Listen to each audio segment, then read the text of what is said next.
happened in qualifying for the Belgian Grand Prix? It was, qualifying, just a beautiful scenario, wasn't it, Tommy? The absolute ideal wet to dry throughout quali.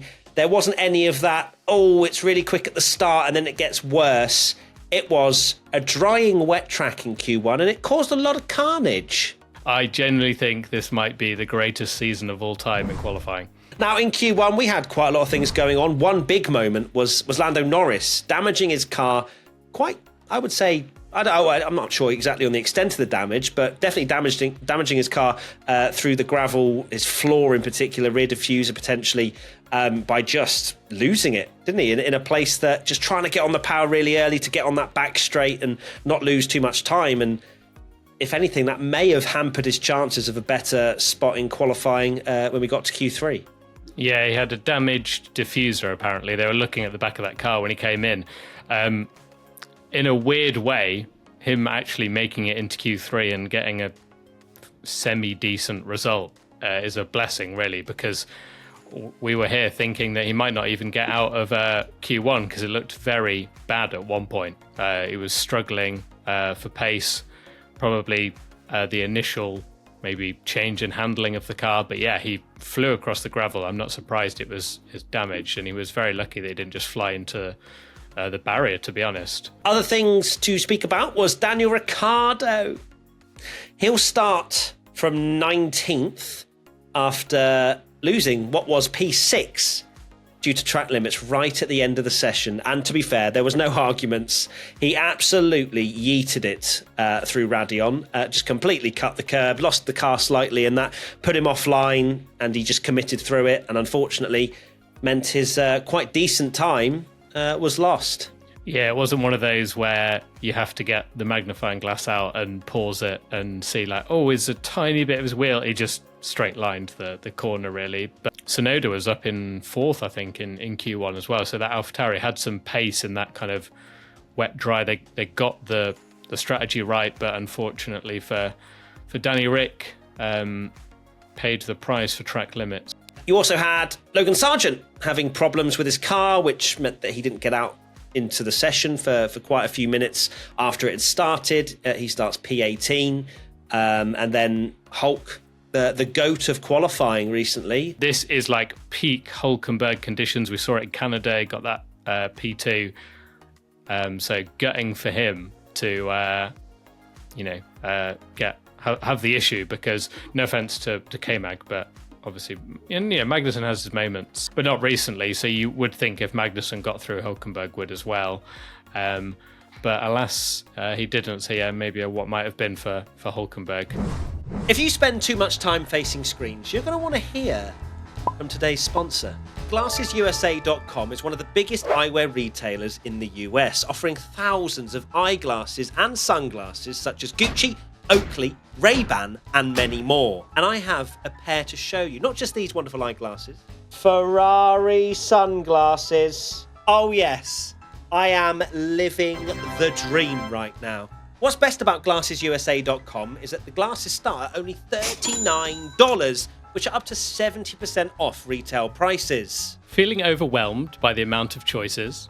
They even have a quiz you can take, which only takes a minute and suggests the right pair of glasses based on your face shape and needs. As you can see here, I'm using the live try-on filter. So you can see it puts it on your face, which is very helpful. I use it to find all my frames, and it was incredibly helpful. Shopping online at GlassesUSA.com is a risk-free shopping experience with free shipping and returns and 100% money-back guarantee within 14 days. GlassesUSA.com is offering a crazy exclusive discount on top of any coupon code they currently have on the website just for our followers. It's only available for 24 hours. Click on the link in the top of the description box to get all the details. Once again, thank you to GlassesUSA.com for sponsoring today's video. We now move to Q2, and my goodness me, there was a moment where we all believed championship back on. Max Verstappen almost getting knocked out and finishing P10 in Q2.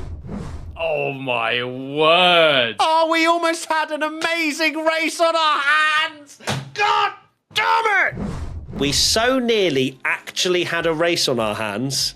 It was tantalisingly close. I think Red Bull were just teasing us at this point. However, Max definitely wasn't involved in the teasing because he lost his mind slightly to his engineer. But the engineer gave it a full half a dozen back, which I love to see. The fact that we saw it happening and you kind of just assume now that as they were all crossing the line that Verstappen would be purple, purple, purple. But then, he was still setting an improvement because it was wet to dry and we had no idea if he was going to be a lot better. And then he set his lap and we were there going, oh my word, he's tumbling down the order here. And he was like dropping down. And then one more car would have knocked him out. But instead, made it through, had his sussy moment. But yeah, we could have seen Verstappen with his penalty as well, maybe, starting down in P16, which is where he started last year and he's won. got to start from the pit lane. Then he's got to start from the pit lane just to get that record of no one having ever won from the pit lane. And it gives us a great race. Just do it for Bance. You've already won the title. Like, jeez. So as I say, Tsunoda, a decent qualifying from him, P11. Like, that's a very good result for AlphaTauri. We've already mentioned Alpine, Bottas out-qualifying Zhou, but not really seeing the performance that we saw in Hungary in very hot, dry conditions. And then K-Mag actually getting out of Q1, which I think is a slight miracle for him at the moment because it had been very washed. Could be worse. You could be Alpine. Yeah, that's a lovely segue because Alpine not only both being knocked out in Q2, but they've got even more changes to their team. Otmar Safnauer and sporting director Alan Permain both departing after the Belgian Grand Prix. Just mid-season, see you later, thanks for your hard work. I don't know what is going on with Alpine. I mean, they're having an absolute, they're having a shocker, yeah. Just that team, they're just a mess. And it's not even like, they shouldn't even be where they are in the championship. They're in no man's land at the moment. They're so far behind McLaren now, thanks to them in the last 2 races scoring, like you say, double DNS, and McLaren scoring a huge chunk of points. And they're kind of ahead of I guess what you'd call the back markers now of Alfa Romeo, Haas and AlphaTauri. They're just kind of got nothing to fight for. They're just so anonymous. Goodness knows what it must be like at the top there, because if loads of people are just coming in and out and top people are changing all the time, it can't be a great place to be. We now speak about the big old Q3, which was almost fully dry, lap times getting quicker and quicker and quicker. It's the beautiful last person across the line kind of vibe, which makes for very exciting qualifying sessions. And it was exciting because Max Verstappen, we essentially could put into action Max Verstappen not existing, even though he did. And it was incredible because Charles Leclerc is starting on pole position. Charles Leclerc comes over the line. He's going to set a 1 minute 46.9. Is that good enough? Yes! It's Charles Leclerc! Come on! We take those! It doesn't matter. There's a penalty for Verstappen. It's a Leclerc pole! Wow. Yes, he did finish 8/10 behind Max Verstappen. Perez will start on the front row, and he was 8/10 slower than his teammate, despite going over the line after him. Oh my word! Yeah, he just made it, because in our watch along I was convinced he wasn't going to make it. Alonso actually stalled a little bit. Matt always believed. You always believed. I always believe in Perez, and he came through with 6 seconds to spare. Yeah, I think he must have had a flying outlap, because I thought they'd be queuing at the final sector B. I just made it. And Perez, look, you've got to, I guess, praise him that he's on the front row. Let's just ignore the time that he's nearly 9/10 slower than his teammate. Question from Ayan Kadiri. Do you think the reason Ferrari perform well during sprint weekends is because they have less data from practice to screw up, or is it track specific? Look, I'm not going to be that savage that it is the more they learn, the worse they get. Because that's a bit too far. I think those particular conditions work well for Ferrari. One of their massive problems is tyre wear, is tyre temperature. But that also works over one lap. It works over changeable conditions. They can switch on their tyres very quickly. And that's exactly what Charles in particular, but also Carlos, managed to do. And they'll be starting first and fourth on Sunday's race. Yeah, I think it's more just to do with Ferrari being very good in quali, changeable conditions, switching the tyres on. I don't know what it is, but they are, and they have had all their best results at sprint weekends. It's very strange. Now, is it a coincidence, or is it like this person said that there's maybe they are just better when it's straight out the blocks, not loads of running and practice sessions and everything, and they can just deliver? It is the unanswered question. Okay, moving on now. Hamilton P4, which will be P3 on the grid, but he's under investigation as of recording right now for the off-track around Radion with George Russell behind him. I don't think anything's going to come of that, just purely because it was his teammates that was potentially the driver that he impeded or rejoined unsafely. It'll be similar to Australia, where Gasly and Ocon go to the stewards. Oh, no, it was a complete and utter accident. Everyone was at fault. Let's just level it out, no problem. Be exactly the same there. There's no one arguing against each other. It's two teammates. Yeah, completely agree, because as teammates, they'll be absolutely fine. Next question. Carlife 007. What happened to the McLarens? Was it mistakes that affected them? Setup? Bad run time? Well, we've already mentioned Lando Norris and his gravel trip, where he quite easily damaged some of the car. Piastri, on the other hand, I'm a little bit surprised because he was looking good throughout quali. But I think with these particular circumstances, these changeable conditions, it is very much deliver or you will kind of be caught out a little bit. That's how I see that. Piastri just probably didn't deliver on his lap time that he could have done, because I think really he should have slotted in P2 and taken pole. There was an 0.8 gap between Verstappen and the next car.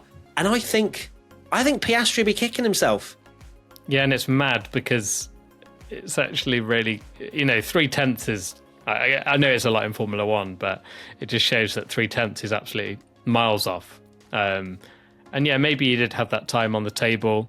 Lando, I do think that, what we've seen on the evidence of this year, Lando obviously with the experience, and we've seen him be very good around Spa as well, and very quick in these kind of conditions. So I think he's going to be kicking himself. Quick note to mention Russell actually quite comprehensively beaten by his teammate Hamilton. We're talking about 0.8 gaps. That's another one right there between Hamilton and Russell. So not the greatest of qualifyings for a driver that has produced some unbelievable performance in the Williams, where he got second.